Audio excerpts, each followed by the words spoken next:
بسم اللہ الرحمن الرحیم الحمد للہ رب العالمین والصلاة والسلام علی رسولہ الکریم اما بعد۔ آج بتاریخ 21 جون سن 2021 گروپ سوال شیخ مقصود حفظہ اللہ سے جوابات سیریز SSMS 459 نشر ہونے جا رہی ہے۔ امید کے بغور سماعت فرمائیں گے۔ گروپ نمبر 5 کے بقیہ سوالات۔ شیخ محترم پہلا سوال ہے، ساتھی پوچھتے ہیں شیخ آج کل اگر گورنمنٹ کوئی ایسی اسکیم نکالتی ہے کہ اگر کسی کے پاس 5 ایکڑ یا 5 بیگھہ یا جو بھی زمین ہے، اتنی اگر زمین ہے تو اس کو اس کے اکاؤنٹ میں 2000 روپے دیا جائے گا، تو اس کے لیے جو بھی دستاویزات ہوتے ہیں وہ پیش کر کے کیا گورنمنٹ کی ایسی اسکیم سے فائدہ اٹھایا جا سکتا ہے یا نہیں؟ بھائی اگر گورنمنٹ تعاون کر رہی ہے، یعنی ان کے پاس زمین کم ہے، ہمیں ان کی مدد کرنی چاہیے، ہے کہ نہیں ہے، تو کوئی حرجہ نہیں۔ ہماری گورنمنٹ ہے، اگر ہماری مدد کر رہی ہے تو ہم اس سے استفادہ کریں، کوئی وجہ ممانعت نہیں ہے۔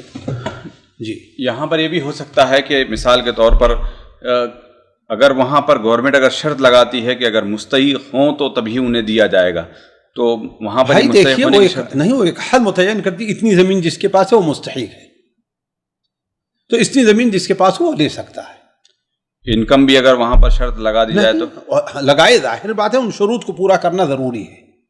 جی ان شروط کے اندر کھیل کرنا یہ جائز نہیں ہے۔ اب یہ نہیں تماشا کرنے کے لیے کہ ہاں بھائی اپنی اتنی زمین ہے، آدھا زمین کتنا رسمی صرف جو ہے کاغذات میں کس کو لکھ دیا، اپنی بیوی کو لکھ دیا یا اپنے بیٹے کو دیا، تلاعب نہیں ہونا چاہیے۔ جی یعنی اگر وہاں پر لکھا جاتا ہے کہ اگر یعنی کسی کی 10,000 25,000 50,000 اگر انکم ہے تو وہ بھی حقدار نہیں ہے، تو تبھی وہ بھی نہیں لے سکتے۔ علا کل حال لینے کی صورت یہ ہے کہ جو شرائط گورنمنٹ رہتی ہے اس کو پورا کیا جائے، اس میں دھوکہ اور تلاعب سے کام نہ لیا جائے۔ اگر جو شرائط اس میں موجود نہیں ہے تو خود سے اس کے بارے میں فکر کرنے کی بھی ضرورت نہیں، کوئی ضرورت نہیں۔ جو سامنے 1 2 3 شرائط ہیں، اگر اس میں اگر بندہ اترتا ہے پورے طریقے سے تو لے لیں۔ جی ہاں، اللہ یہ کہ کوئی وہاں پر شک پائی جائے، اس سے ناجائز اور حرام ہونے کا مسئلہ آتا ہے۔ جی اگلا سوال ہے، ساتھی پوچھتے ہیں کہ علامہ احمد سعید ملتانی مماتی دیوبندی نے کتاب لکھی تھی قرآن مقدس اور بخاری محدث، اس میں بخاری شریف پر اعتراض کیے ہیں جن میں ایک روایت کہ نبی کریم صلی اللہ علیہ وسلم پر جادو کا اثر نہیں ہوا، اس کے بارے میں رہنمائی فرمائیں۔ بھائی ظاہر بات ہے، اللہ کے رسول صلی اللہ علیہ وسلم پر جادو کا اثر صحیح بخاری اور دیگر بہت سی کتابوں سے، اور صحیح بخاری میں صرف ایک راوی نہیں ہے، متعدد روات 7-8 روات اس کی تائید کرتے ہیں۔ وہ آپ صلی اللہ علیہ وسلم پر جادو کا جو اثر ہے اس کو وہ متعدد روات سے مروی ہے، اس لیے ایسے لوگ آواز اٹھاتے رہتے ہیں، ان کا کوئی اعتبار نہیں ہے۔ اس پر علماء کا اجماع چلا آ رہا ہے کہ صحیح بخاری میں جو حدیث ہیں وہ ساری کی ساری صحیح ہیں۔ جی اگلا سوال ہے اسی کے قریب کا، یعنی یہ بھی میرے خیال سے وہی سوال ہے، کیا صحیح بخاری میں ضعیف روایت بھی موجود ہیں؟ ظاہر بات اس کا جواب ہو چکا کہ علماء کا اس کے اوپر اتفاق ہے۔ بعض اہل علم بعض چیزوں پر، جیسے علامہ البانی نے آ کر کے جو حدیث جیسے وہ ہے کیا کہتے ہیں، نعوذ باللہ من ذالک، علامہ البانی نے بعض وہ حدیثیں جیسے حضرت ابو ہریرہ کی روایت ہے کہ جو شخص جو ہے کوئی ایسی بات کہتا ہے، بسا اوقات بندہ ایک ایسا کلمہ کہتا ہے جس بارے میں سوچتا نہیں، اس کی وجہ سے جہنم میں اتنے دنوں تک جلتا رہتا ہے۔ اس طریقے سے بعض چیزوں پر علامہ البانی نے، لیکن وہ بات ان کی مرجوح ہے، وہ بات صحیح نہیں ہے۔ اصل یہ ہے کہ علماء اس کے اوپر اب تک چلے آتے رہے اور یہاں تک کہہ دیا اگر کوئی شخص ایک قسم کھا لیتا ہے کہ اگر بخاری میں کوئی حدیث ضعیف ہے تو میری بیوی کو طلاق ہے، تو سچا ہوگا، اس کو طلاق واقع نہیں ہوگی۔ جی بعض شذوذ جن لوگوں نے کیا اس کا اعتبار نہیں، اس کا جمہور کبیر بلکہ کا اعتبار ہے کہ صحیح بخاری میں کوئی حدیث ضعیف نہیں ہے۔ حافظ ابن حجر رحمہ اللہ نے اس کا بڑا اہتمام کیا اور ہر حدیث کے بارے میں اس کے طرق نقل کر کے، اس کے شواہد نقل کر کے ثابت کیا ہے کہ حدیث ضعیف نہیں ہے۔ جی یعنی آج تک بھی جتنی جو بھی لوگ آتے ہیں، جو بھی فتنے اٹھاتے ہیں، یہ سب یعنی شذوذ ہیں، ان کے بالکل شاذ ہے۔ یعنی علماء کا مکمل طور پر یہی اتفاق رہا ہے کہ صحیح بخاری میں جو حدیث ہے وہ صحیح ہے۔ جی تعلیقات وغیرہ کو لے کر کیا مسئلہ؟ بھائی اصل جو ہے صحیح بخاری جب کہی جاتی ہے تو وہ حدیثیں ہوتی ہیں جو بخاری میں مسند مروی ہے، جو حدیث میں سند کے ساتھ امام بخاری لائے ہیں. البتہ امام بخاری اگر کسی حدیث کو معلق لائے ہیں بسا اوقات خود امام بخاری اس کے ضعیف ہونے کا طرف اشارہ کرتے ہیں تو وہ اس میں داخل نہیں ہے. اسی لیے کوئی بھی حدیث اگر معلق یہاں پر یہ بھی سوال کرتے شیخ معلق یعنی معلق اگر کہا جاتا ہے شیخ امام بخاری رحمۃ اللہ علیہ اگر لکھتے ہیں تو اس میں کیا اس کا معنی سمجھا جائے گا؟ بھائی اس کا معنی یہ ہے کہ امام بخاری نے اس سے اپنی سند سے ذکر نہیں کیا ہے، یا تو تمام راویوں کو حذف کر کے کہا اللہ کے رسول سے مروی ہے، یا کہا کہ یہ صحابی روایت کرتے ہیں، یا کسی ایسے عالم آگے اوپر کے کسی راوی سے روایت کریں کہ ہاں قال مالک عن نافع عن ابن عمر، ہے کہ نہیں؟ ظاہر بات امام مالک امام بخاری کے درمیان میں واسطہ ہے، تو وہ حدیث جو ہے معلق کا معنی آتا ہے کہ مکمل سند اس کی ذکر نہیں کی ہے، سند کا ایک حصہ ذکر کیا ہے یا مکمل سند کو حذف کر دیا ہے. اسی لیے اگر کوئی حدیث صحیح بخاری میں معلقاً ہے تو علماء کے نزدیک یہ کہنا جائز نہیں کہ اسے امام بخاری نے روایت کیا، کہا جائے گا اسے امام بخاری نے تعلیقاً روایت کیا ہے. جی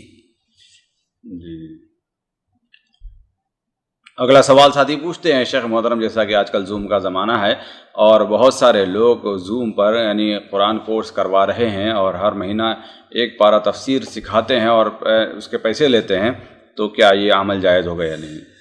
علی کل حال وہ اگر قرآن صحیح سکھاتے ہیں، ایسے عالم ہیں جو تفسیر کرنے کا حق ہے، یا اگر وہ خود عالم نہیں ہیں تو علماء کی تفسیر پر اعتبار کر کے اپنے اوپر سے کوئی تفسیر ادھر سے نہیں کرتے ہیں، کر رہے ہیں اور لوگوں سے پیسہ لے رہے ہیں، تو اس میں کوئی حرج کی بات نہیں. خیر ما اخذتم علیہ اجر کتاب اللہ، سب سے بہتر جس کے اوپر تم اجر لو کیا ہے وہ اللہ کی کتاب ہے. جی جو جہاں پر دوسری جگہ پر جو ممانعت آئی ہے، کیا ممانعت آئی ہے کہ قرآن سکھا کے پیسہ نہ لو؟ یعنی قرآن کو یعنی اس کو نہیں، یہ بعض سنن ابو داؤد وغیرہ میں جو وہ روایتیں ہیں وہ ان سے متعلق ہیں، یا تو ان اصحاب الصفہ جو تھے ان کے ساتھ خاص ہے، یا یہ ہے کہ ایک طرف تو زہد کا اور تنگی کا اور شکایت کر رہا ہے اور دوسری طرف جا کر کے وہ پیسے بھی لے رہا ہے، تو وہ اس سے متعلق ہے. اصل یہ ہے کہ اللہ کے رسول صلی اللہ علیہ وسلم نے حضرت ابو سعید خدری نے پیسہ لیا نا، آپ نے کیا فرمایا کہ ان خیر من اتخذتم علیہ اجرا کتاب اللہ، اس میں کوئی حرج نہیں لینے. وہ کیا واقعہ شیخ؟ حضرت ابو سعید خدری رضی اللہ تعالیٰ عنہ اپنی جماعت کے ساتھ جب آ رہے تھے اور راستے میں ایک مقام پر ٹھہرے، ظاہر بات ان کے پاس کچھ نہیں تھا، جو علاقے والے تھے ان لوگوں سے کہا ہمیں کچھ کھانے پینے کے لیے دو، اور یہ ان کا حق بنتا تھا اس لیے کہ مہمان نوازی ایسے وقت میں واجب ہے، لیکن ان لوگوں نے مہمان نوازی سے انکار کر دیا. تو وہ لوگ بیچارے دور ہٹ کر کے کہیں ٹھہر گئے، اپنا بھوکے رہے یا کیسا رہا واللہ عالم. پھر اس کے بعد اسی قبیلے کا جو سردار تھا اس کو رات میں بچھو یا سانپ نے ڈس لیا، جس کی وجہ سے بہت پریشان تھا. اب لوگ اپنے طور پر ٹونا ٹوٹکا کیا، کوئی فائدہ نہیں، تو کہا کہ یہ لوگ جو آئے ہیں یہ کہتے ہیں کہ ان کے پاس آسمانی کتاب ہے، اللہ کا کلام ہے، چلو دیکھیں ان کے پاس کوئی ہے کہ کچھ ہے ٹوٹکا کہ نہیں ٹوٹکا ہے. تو حضرت ابو سعید خدری نے کہا کہ ہاں میں جانتا ہوں، لیکن میں ایسے نہیں کروں گا، اتنی بکریاں دو، 100 200 300 ہم آئے تمہارے پاس جو ہے اور تم نے نہیں کیا، اور اب جو ہے ہماری مہمان نوازی نہیں کی اور ہمارے پاس آئے ہو. تو وہ ظاہر بات قبیلے کا سردار تھا، لوگ راضی ہو گئے. 30 بکریاں ہمارے خیال سے راضی ہوئے تھے 30 بکریوں کے اوپر واللہ عالم. تو یہ معاملہ تو کر لیا، لیکن جب بکریاں لے لیے تو اب ہوا کہ پتہ نہیں یہ جائز ہے کہ نہیں جائز ہے. احساس بیدار ہوا تو کہا ہم اس میں کوئی تصرف نہیں کرتے ہیں، اللہ کے رسول صلی اللہ علیہ وسلم سے سوال کریں گے. جب آپ صلی اللہ علیہ وسلم نے سوال کیا، کہا کہ ٹھیک ہے اگر کچھ بچا ہے تو مجھے بھی اس میں ذرا کر کے دے دو، ان خیر من اتخذتم علیہ اجرا کتاب اللہ. جی یہ تو پھر رقیہ کرنے والوں کے لیے دلیل بن جائے گی، بن جائے دلیل، اس میں کیوں آپ پریشان ہوتے ہیں؟ نہیں تو قرآن سکھانے والوں کے لیے کہاں سے دلیل آئے گی؟ بھائی قرآن آپ نے یہ نہیں کہا کہ رقیہ کر کے، ان خیر من اتخذتم علیہ اجرا کتاب اللہ، اللہ کی کتاب پر اس کے عبادت چاہے سکھانا ہے، رقیہ کرنا ہے، لکھنا ہے، جو کوئی ساری چیزیں اس کے اندر داخل ہو جائیں. جی اگلا سوال ہے، ساتھی پوچھتے ہیں کہ کیا اذان سے پہلے سنت مؤکدہ پڑھ سکتے ہیں یا نہیں؟ وقت داخل ہو گیا ہے تو پڑھ سکتے ہیں، وقت اگر ہو گیا ہے تو آپ پڑھ سکتے ہیں اگرچہ اذان نہیں ہوئی ہے. جی لیکن اگر وقت داخل نہیں ہوا ہے تو آپ، جیسے سعودیہ کے اندر ہے عموماً 999% اذان کب شروع کرتے ہیں؟ وقت ہو جاتا ہے تو، اور عموماً لیٹ نہیں کرتے. عموماً لیٹ نہیں کرتے ہیں، تو یہاں جائز نہیں ہے، لیکن ہمارے یہاں جو تعین کر دی جاتی ہے نا، بسا اوقات وقت ہوا ہے 15 منٹ گزر گیا ہے، 20 منٹ گزر گیا ہے نا، تو ایسے میں جگہوں پر پڑھی جا سکتی ہے سنت۔ جی اگلا سوال ہے، ساتھی پوچھتے ہیں شیخ، کہا جاتا ہے کہ جس کی موت آتی ہے اس کی روح قیامت تک کے لیے روک دی جاتی ہے، تو قبر میں کیسے واپس آتی ہے؟ کہاں ہے کہ روک دی جاتی ہے؟ حضرت براء ابن عازب کی جو طویل حدیث ہے مسند احمد اور سنن ابو داؤد وغیرہ میں آپ نے فرمایا کہ پھر کہا جاتا ہے کہ اس کے روح کو اس سے جس طرح لوٹا دیا جاتا ہے۔ تو اصل چیز یہ ہے کہ روح کا اصل جو ہے، موت کے بعد روح کا اصل مسکن کہاں ہے؟ وہ جنت یا جہنم میں ہے، لیکن اس کا ایک تعلق انسان کے جسم سے جوڑ دیا جاتا ہے۔ اس کی کیا کیفیت ہے؟ وما اوتیت من العلم الا قلیلا۔ جس طریقے سے انسان خواب میں جب سوتا ہے تو اس کی روح اللہ یتوفی الانفس حین موتها، ہے کہ نہیں؟ تو اصل اس کی روح کیا ہے؟ جسم کے ساتھ رہتی، لیکن اس کا ایک حصہ جو ہے، جو وہ روح ہے جس میں احساس رہتا ہے، وہ کہیں اللہ تعالیٰ قبض کر لیتا، کہاں جاتی واللہ عالم۔ جی اگلا سوال ساتھی پوچھتے ہیں، شیخ محترم قرآن کا حافظ ہوں، نہ پڑھنے کی وجہ سے بھول گیا ہوں، کافی یعنی کوئی وظیفہ بتا دیں جس سے حافظہ تیز ہو جائے اور قرآن پڑھنے کو دل کرے۔ استغفار اور توبہ سے بہتر وظیفہ کوئی اور نہیں ہے۔ اللہ تعالیٰ سے بکثرت استغفار کریں، سچے دل سے توبہ کریں کہ اللہ تبارک و تعالیٰ آپ کو سے جو یہ نعمت چھینی گئی ہے آپ کی کوتاہی اور لاپرواہی کی وجہ سے، اللہ تعالیٰ اس غلطی کو معاف کرے اور آپ کو اس نعمت سے نواز دے۔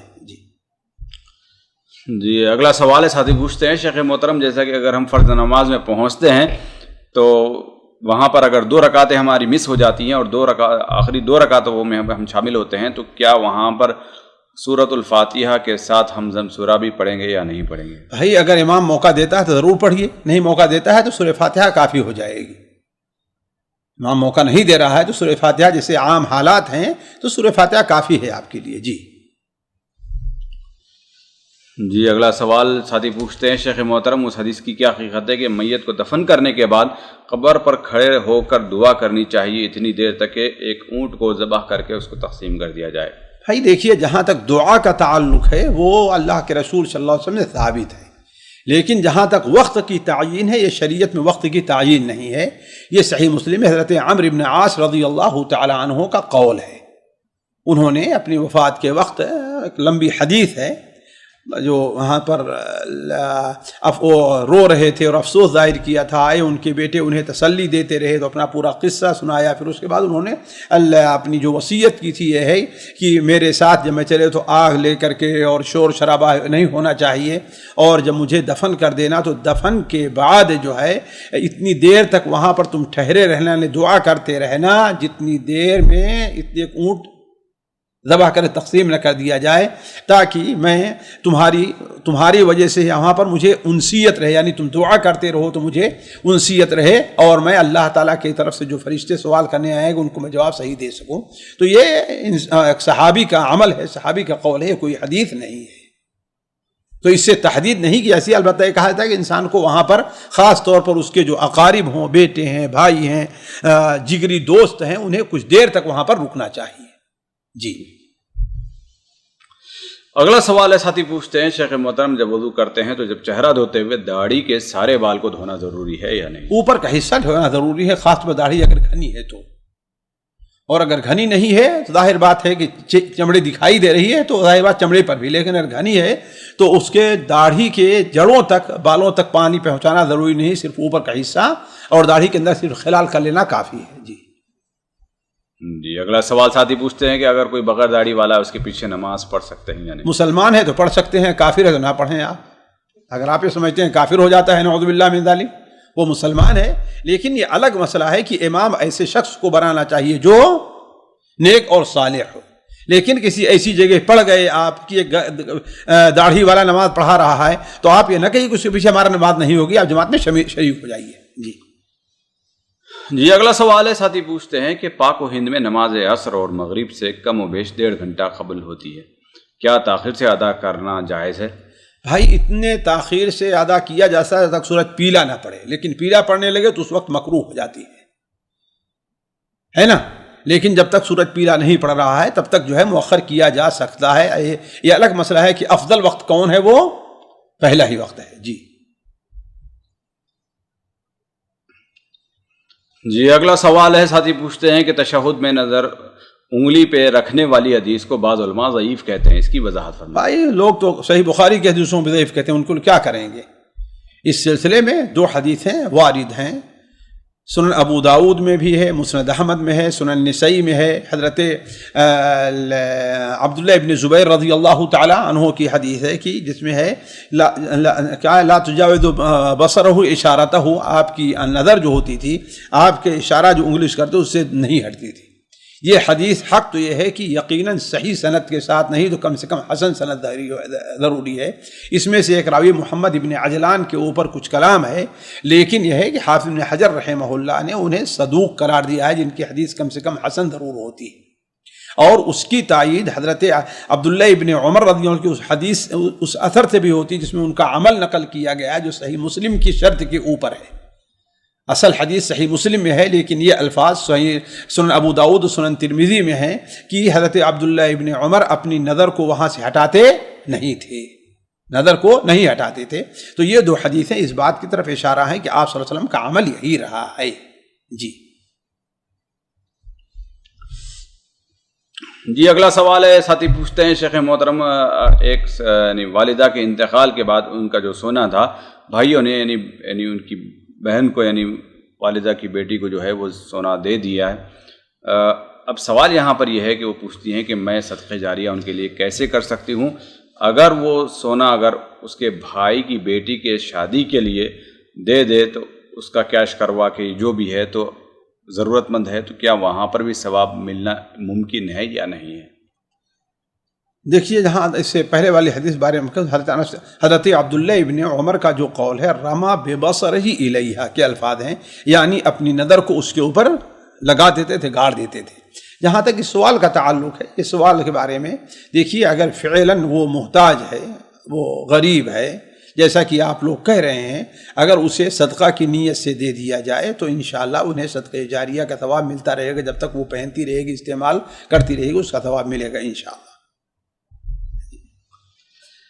اگلا سوال ساتھی پوچھتے ہیں کہ اگر عورت شوہر کو بولے کہ میں تمہیں طلاق دیتی ہوں، یہ کیا کہنا درست ہے؟ ظاہر بات ہے طلاق دینا عورت کا حق نہیں ہے، شوہر کا حق ہے. لاکھ وہ کہتی رہے اسے طلاق واقع نہیں ہوگی.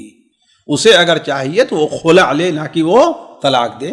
انما الطلاق لمن اخذ بالساق. طلاق خالی شوہر کا حق ہے، اس میں عورت کا نہ رضامندی، عورت کی رضامندی کا دخل ہے، نہ عورت کی موافقت کا دخل ہے، نہ عورت کی طلب کا دخل ہے. جی اگلا سوال ساتھی شیخ محترم پوچھتے ہیں کہ ایک صاحب جیسے مشہور ہیں کہ اگر کوئی کہے کہ امام ابن تیمیہ رحمۃ اللہ علیہ نے توحید کی جو اقسام بیان کی کچھ زیادہ اور کچھ غیر ضروری بیان کی ہیں تو اس کا کیا جواب دیا جا سکتا ہے؟ دیکھیے جو ہے قافلہ چلتا رہتا ہے اور کتے بھونکتے رہتے ہیں، ہے کہ نہیں ہے؟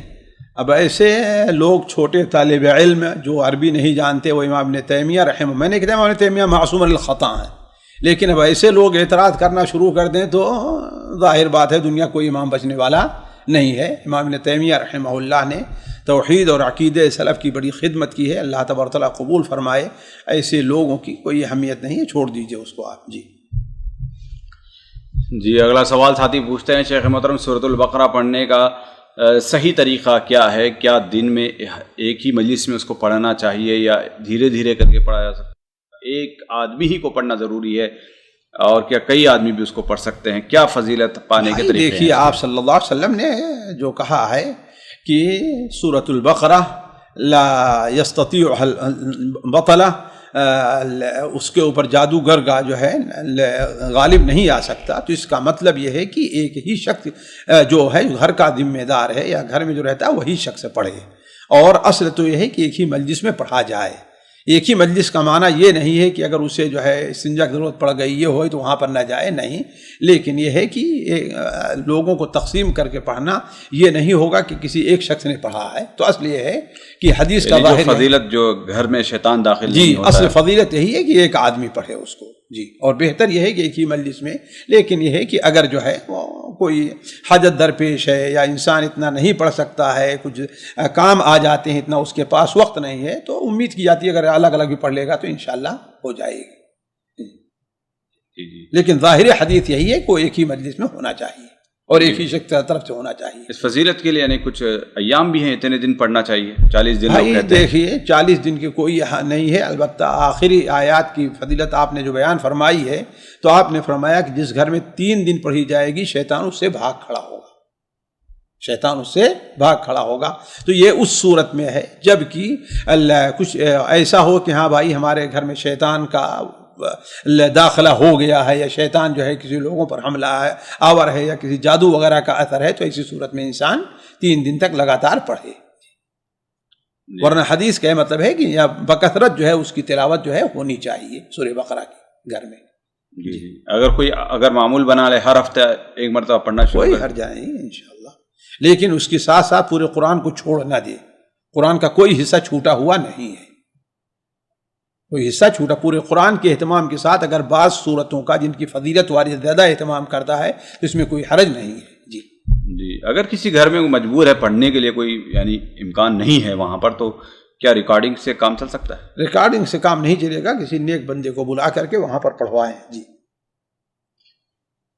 یہ جائز ہو سکتا ہے؟ یہ جائز ہو سکتا ہے، لیکن ریکارڈنگ اس کا قائم مقام نہیں ہو سکتی. جی جس طریقے سے آپ کو اذان نہیں آتی، آپ امامت نہیں کر سکتے ہیں تو لاتے ہیں کسی کو امامت کرنے کے لیے نہیں لاتے ہیں. جی تو ریکارڈنگ سے کام تھوڑی چلے گا کہ آپ جو ہے خانہ کعبہ کے رکانی پیچھے نماز پڑھتے رہیں آپ. پھر علماء کرام قرآن خوانی سے منع کرتے ہیں گھر میں. یہاں قرآن خوانی کہاں ہو رہی ہے؟ دوسرے گھر میں بھی افتتاح کے ٹائم پہ لوگ جو ہے، تو یہاں افتتاح کرنے کہاں آ رہا ہے؟ نہ وہ چیز ہے نہ یہ چیز ہے. وہ صرف ہمیں نہیں، ہم چاہتے ہیں قرآن ہمارے گھر کی برکت ہو، ہم نہیں پڑھ پا رہے ہیں، ہے کہ نہیں؟ ایک خاص موقع سے تو کچھ کوئی مانیت نہیں ہے. یعنی گھر کے افتتاح کے ٹائم پر اگر 5-6 لڑکوں کو بلا کر قرآن ختم کروایا جاتا ہے تو یہ کیا پھر کس ضمن میں آئے گا؟ یہ بھائی دیکھیے اصلاً چیز یہ ہے کہ یہ ظاہر بات ہے، اس کے اوپر کوئی دلیل نہیں ہے. اس کے اوپر کوئی دلیل نہیں کہ اللہ کے رسول صلی اللہ علیہ وسلم کسی گھر کی افتتاح کے لیے کیا کرتے تھے؟ قرآن خوانی کرواتے تھے، کسی میت پر قرآن خوانی کرواتے تھے.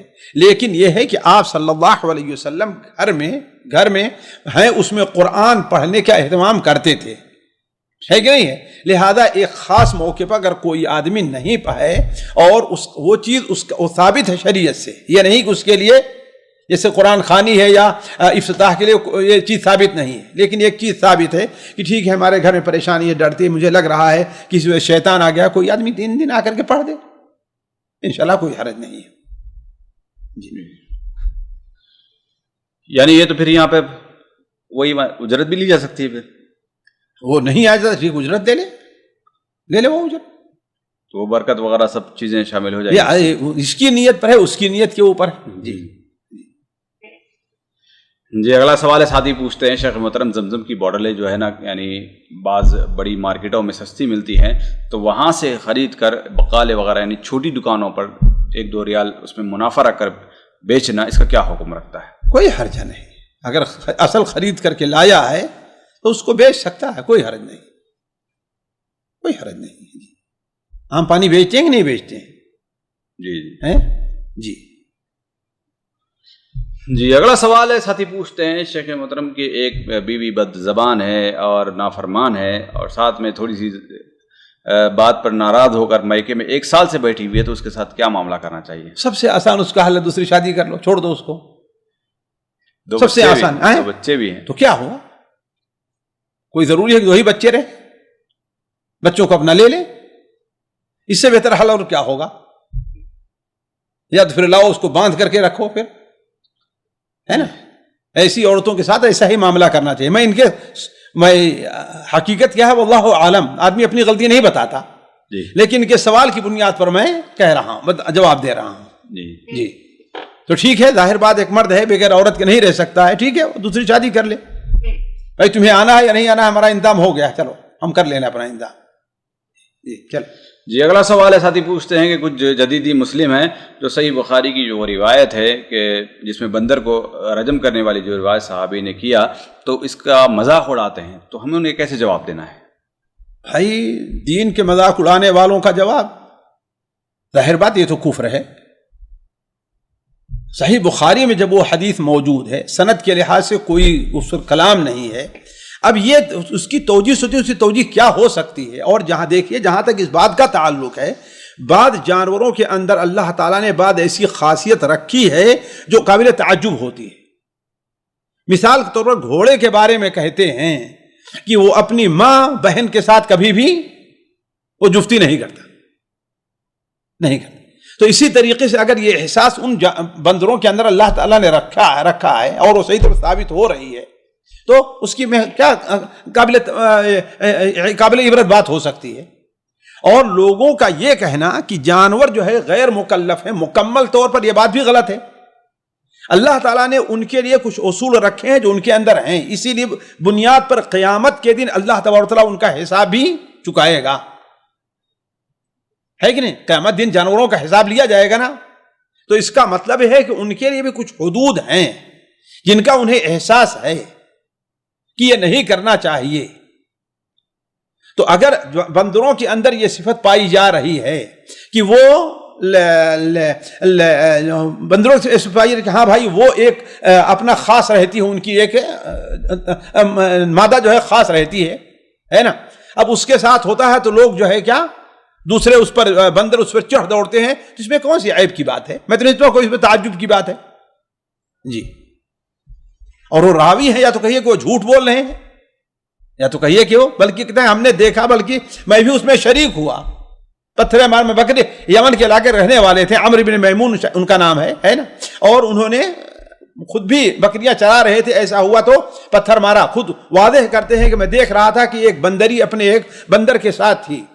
اتنے میں دوسرا ایک بندر آتا ہے جو اس سے کم عمر کا تھا، اور چپکے سے اس کا ہاتھ پکڑتا ہے اور لے کر کے چلا گیا اور وہاں پر رجم کیا. اس بندر نے ڈھونڈا، پھر اس نے محسوس کیا کہ ہاں بھائی اس نے غلط کام کیا ہے، تو اس کو مارنے لگا. دوسرے بندر بھی جمع ہو کے مارنے لگے. تو اللہ تعالیٰ نے حیوانوں کے اندر، بہت سے حیوانوں میں یہ احساس رکھے ہیں. تو اگر جانوروں میں یہ احساس ہے، اب دیکھیے مثال کے طور پر بعض جانور ایسے ہیں کہ آج تک انہیں کسی نے جفتی کرتے ہوئے نہیں دیکھا ہوگا، اتنا چھپ کر کے کرتے ہیں. تو یہ اللہ نے کچھ احساسات دیے ہیں، تو ہمیں اس پر ہنسنا اور مذاق اڑانا کیا ہے؟ اگلا سوال ہے، ساتھی پوچھتے ہیں شیخ محترم، جس درود پر یہ ثواب رکھا گیا کہ 10 نیکیاں اللہ رب العالمین دیتے ہیں، درجات بلند کرتے ہیں، گناہ معاف ہوتے ہیں، یہ کون سا درود ہے جس کے پڑھنے سے اتنے ثواب ملتے ہیں؟ بھائی کوئی بھی درود ہو، اصل یہ ہے کہ درود ابراہیمی پڑھا جائے. اصل یہ ہے کہ درود ابراہیمی پڑھا جائے.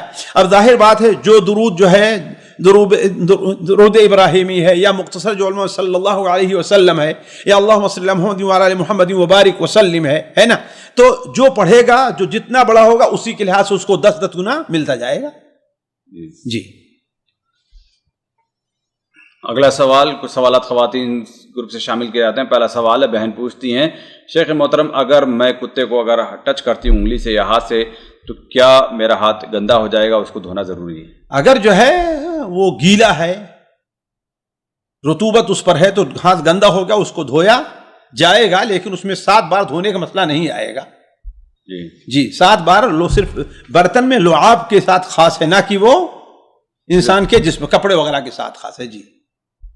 اسی طریقے سے بچے وغیرہ بھی اگر چھو لیں تو وہی حکم. جی. اور اگر جو ہے وہ گیلا نہیں ہے، خشک ہے، ظاہر بات آپ کے ہاتھ میں کچھ لگا نہیں، تو انشاءاللہ کچھ دھونے کی ضرورت نہیں ہے. جی.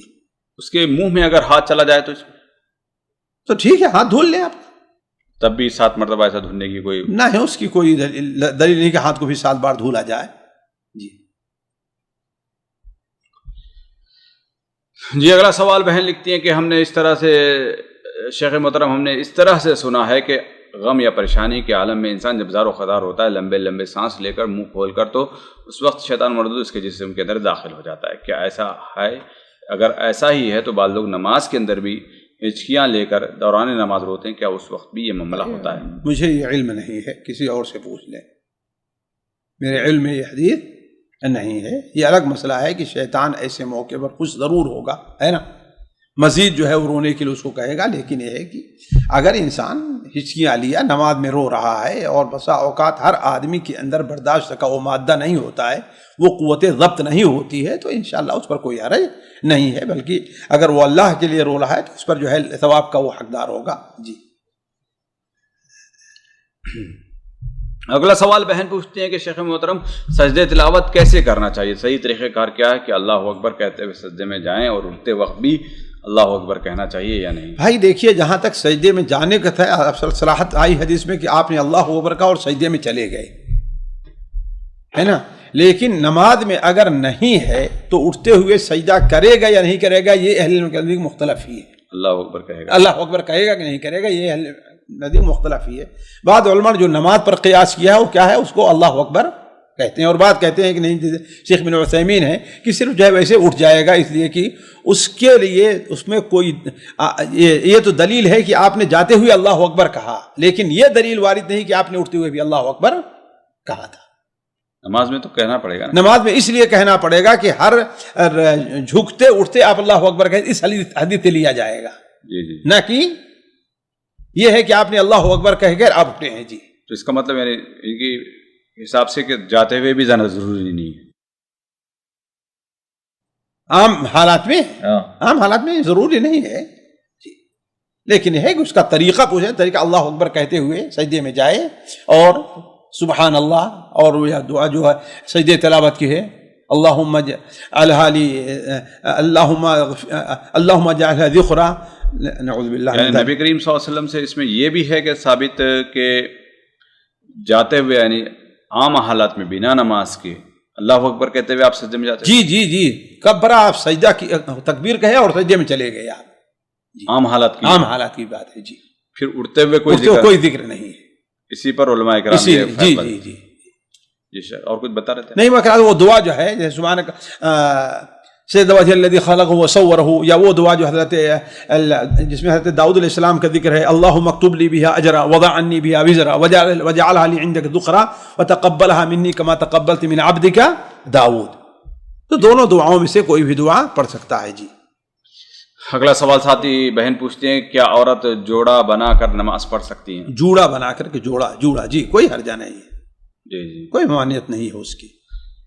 جی اگلا سوال بہن پوچھتی ہیں کہ کیا قیامت کے قریب مسجد اقصیٰ کو شہید کر دیا جائے گا اور وہاں پر یہودی ہیکل سلیمانی تعمیر کریں گے؟ میرے علم میں کوئی ایسی حدیث نہیں ہے کہ وہ شہید کر دی جائے گی مسجد اقصیٰ اور وہاں پر ہیکل سلیمانی تعمیر ہوگا، اور اللہ تعالیٰ سے دعا ہے کہ یہ ان کا جو پلان ہے اور یہ جو ان کا خواب ہے شرمندہ تعبیر نہ ہو. جی اگلا سوال ہے بہن پوچھتی ہیں شیخ محترم اگر رقیہ شرعیہ کرنا جائز ہے تو پھر جنت میں جانے والے یعنی 70,000 لوگوں میں سے کیوں نہیں ہوں گے؟ بھائی بہن نے حدیث کو سمجھا نہیں. رقیہ شرعیہ کرنے والے یہ نہیں ہے کہ نہیں جائیں گے، جو لوگوں سے رقیہ طلب کرتے ہیں کہ ہاں میرے اوپر دم کر دو، یہ ان کے بارے میں ہے کہ وہ نہیں جائیں گے. کیوں؟ اس لیے کہ انہیں چاہیے کہ اپنے اوپر اعتماد کریں، اللہ پر توکل کریں، نہ یہ کہ لوگوں سے مطالبہ کریں. جی یعنی کسی کا مطالبہ کرنا ایک یعنی مسٹیک ہے. وہ نہیں مسٹیک نہیں کہہ سکتے، یہ کہیے وہ اصل توکل میں یا اصل اللہ تعالیٰ پر اعتبار میں کمی ہے. وہ سوال کر رہا ہے غیر سے، غیر کے سامنے اللہ سوال پوچھا کیا غیر سے سوال کر رہا ہے، یعنی کمزوری ہے مطلب. جی اگلا سوال ہے بہن پوچھتے ہیں کہ سجدہ تلاوت اگر بھول جائے تو کیا کرنے، گناہ ہوگا کچھ؟ کوئی گناہ نہیں ہے انشاءاللہ، کوئی گناہ نہیں ہے. جی سجدہ تلاوت سنت ہے، واجب نہیں ہے. جی ایک بہن نے پوسٹ بھیجی ہے، پوچھتی ہیں کہ اگر تمہاری ماں تمہارے غصے کی وجہ سے تم سے بات کرتے ہوئے ڈرتی ہو تو تم پھر افسوس کرو کیونکہ تم نے اپنے ہاتھوں مغفرت کا دروازہ بند کر دیا. یہ کہاں تک صحیح ہے؟ ظاہر بات ہے یہ لوگوں کی اپنی سوچ ہے، کسی حد تک صحیح بھی ہو سکتی ہے، جبکہ والدہ کی ناراضگی میں حق بجانب ہوں. لیکن عام طور پر بسا اوقات جاہل عورتیں بلا وجہ بھی ناراض ہو جاتی ہیں. ہاں یہ کام کرو، ناجائز مطالبہ کر رہی ہیں، غلط مطالبہ کر رہی ہیں اور کہتی ہیں کیسا کرو ورنہ میں تم سے ناراض ہو جاؤں گی، اپنی بیوی کو طلاق دو ورنہ میں ناراض ہو جاؤں گی. یہ تو کوئی مطالبہ ہوا نہیں. ہاں اپنی بہن کے لیے اتنا لا کر کے دو ورنہ میں ناراض ہو جاؤں گی، یہ تو کوئی مطالبہ ہوا نہیں.